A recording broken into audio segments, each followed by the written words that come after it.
February 9, 2004, Route 112, Haverhill, New Hampshire. It was just after 7 in the evening when a school bus driver named Butch Atwood turned onto that road and saw something that didn't belong there. A small Saturn sedan, nose first into a snowbank. The front end was buckled. The hazard lights were blinking. He pulled over. A young woman was standing near the car. She was calm, almost too calm. He asked if she needed help. She told him she had already called AAA. She said she was fine. She just needed a few minutes. Butch offered to call the police anyway. She told him not to. He drove home. His house was less than 100 yards away. From his living room, he could still see the hazard lights blinking in the dark. At 7:46 p.m., he called 911 anyway. Police arrived in 4 minutes. The car was still there. The hazard lights were still blinking. The doors were unlocked. But the young woman was gone. In 4 minutes, in the dark, in sub-zero temperatures, in the middle of nowhere, she had vanished.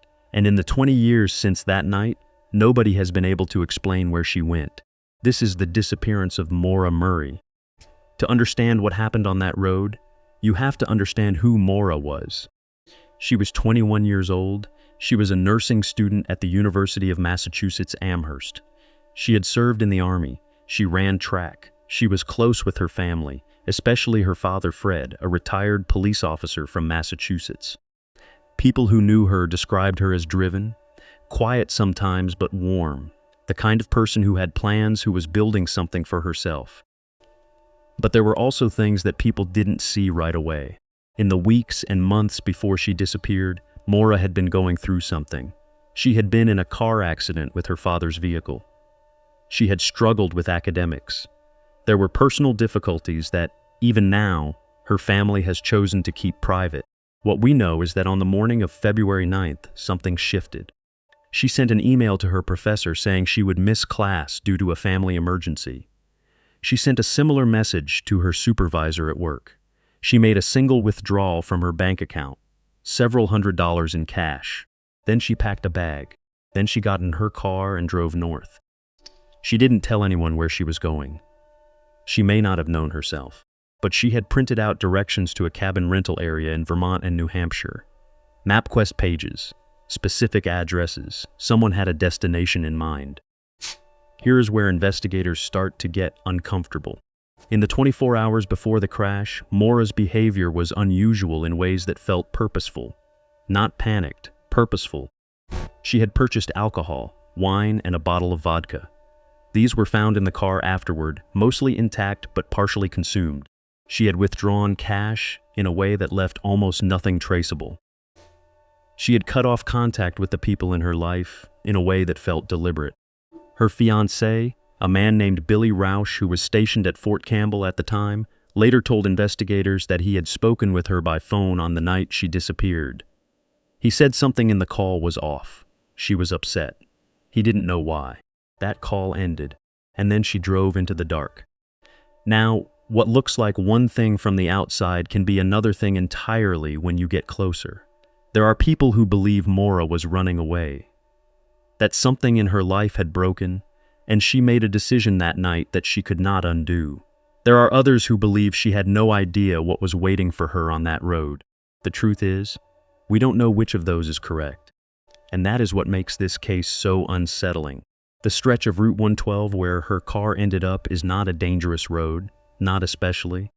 It's a 2-lane highway that cuts through small New Hampshire towns, mostly farmland, some forest. A few houses spread out along the route, most of them dark by the time Maura arrived. At some point between 7 and 7:30 p.m., she lost control of her vehicle. The Saturn slid off the road and hit a snowbank. The impact was significant. The airbags may have deployed, though investigators later debated this detail. She was not injured seriously enough to be incapacitated. We know this because she was standing outside the car when Butch Atwood found her, but she lied to him. She had not called AAA. Records confirmed this later. She told him not to call police. She was calm. She waited for him to leave. And then, in the 4 minutes before that officer arrived, she walked away from everything. There were footprints in the snow on the passenger side of the vehicle. They led toward the tree line and then disappeared. The woods there are dense. The temperature that night was well below freezing. There was a partial wine bottle in the car, a small amount of cash. Her cell phone charger was still plugged in. She left behind the things a person takes with them. In the years that followed, investigators and online researchers began collecting pieces that didn't sit right. A local man who lived near the crash site told police he had seen a vehicle slow down and stop near Maura's car shortly after the crash, before Butch Atwood arrived, possibly before Maura walked away. He later recanted parts of his account. His statements changed more than once. There were reports of a figure seen walking on a nearby road that night. These were never confirmed. The wooded area in that part of New Hampshire is large and largely unsearched. Dogs were brought in, helicopters swept the area. Nothing was found, not then, not since. Her cell phone was never recovered. The last ping placed it somewhere near the crash zone, but cell coverage in that area was fragmentary and unreliable. Her family hired private investigators. Journalists covered the case obsessively. A podcast spent years reconstructing her final hours, and still, no answers. The investigators who know this case the best will tell you privately that the most troubling part isn't what they found. It's what should have been there and wasn't. In 4 minutes in the dark, in the cold, someone or something should have left a clearer trace. There is none. Her father, Fred, has spent the better part of 2 decades searching. He has walked those roads himself.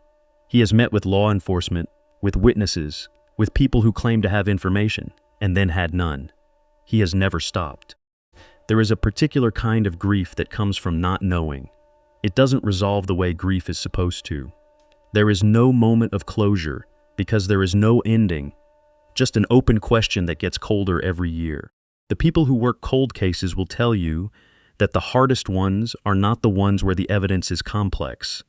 The hardest ones are the ones where the person seems to step off the edge of the known world and leave nothing behind.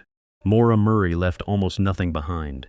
What we have is a car, a lie about AAA, footprints that stop at a tree line, and 20 years of silence from the forest.